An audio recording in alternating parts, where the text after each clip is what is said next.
தவக்காலம் முதல் வார வெள்ளிக்கிழமை. முதல் வாசகம். தீயவரின் சாவையா நான் விரும்புகிறேன்.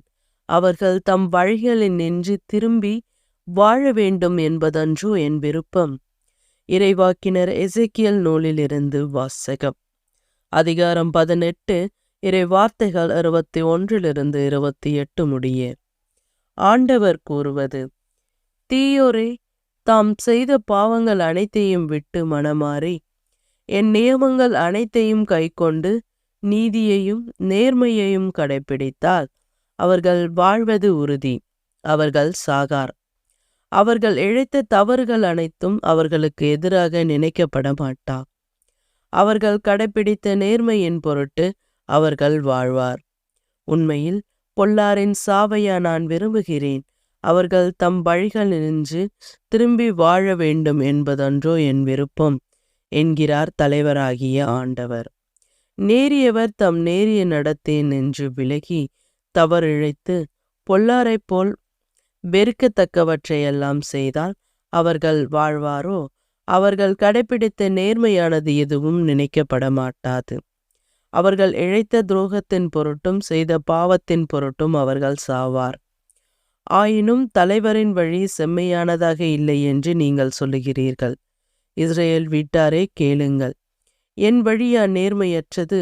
உங்கள் வழியன்றோ நேர்மையற்றவை? நேரியவர் தம் நேரிய நடத்தை நின்று விலகி தவறிழைத்தால் அவர்கள் தாம் இழைத்த தவறின் பொருட்டு சாவார். பொல்லார் தாம் செய்த பொல்லாப்பினின்று விலகி நீதியையும் நேர்மையையும் கடைப்பிடித்தால் தம் உயிரை அவர்கள் காத்து கொள்ளுவார். அவர்கள் உண்மையை கண்டுணர்ந்து தாம் செய்த குற்றங்கள் அனைத்தினும் என்று விலகிவிட்டால் அவர்கள் வாழ்வது உறுதி, அவர்கள் சாக மாட்டார். இது ஆண்டவரின் அருள்வாக்கு. இறைவா, உமக்கு நன்றி. நற்செய்தி வாசகம். நீங்கள் போய் முதலில் உங்கள் சகோதர சகோதரிகளிடம் நல்லுறவு ஏற்படுத்திக் கொள்ளுங்கள். மத்தேயு எழுதிய தூய நற்செய்தியிலிருந்து வாசகம். அதிகாரம் 5, இறை வார்த்தைகள் 20 26 முடிய.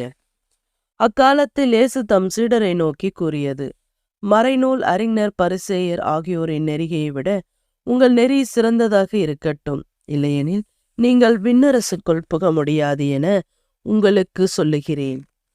கொலை செய்யாதே, கொலை செய்கிறவர் எவரும் தண்டனை தீர்ப்புக்கு ஆளாவார் என்று முற்காலத்தவருக்கு கூறப்பட்டிருப்பதை கேள்விப்பட்டிருக்கிறீர்கள். ஆனால் நான் உங்களுக்கு சொல்லுகிறேன், தம் சகோதர சகோதரிகளிடம் சினம் கொள்ளுகிறவர் தண்டனை தீர்ப்புக்கு ஆளாவார். தம் சகோதரரையோ சகோதரியோ முட்டாளே என்பவர் தலைமைச் சங்க தீர்ப்புக்கு ஆளாவார். அறிவிலியே என்பவர் எரிநகரத்துக்கு ஆளாவார்.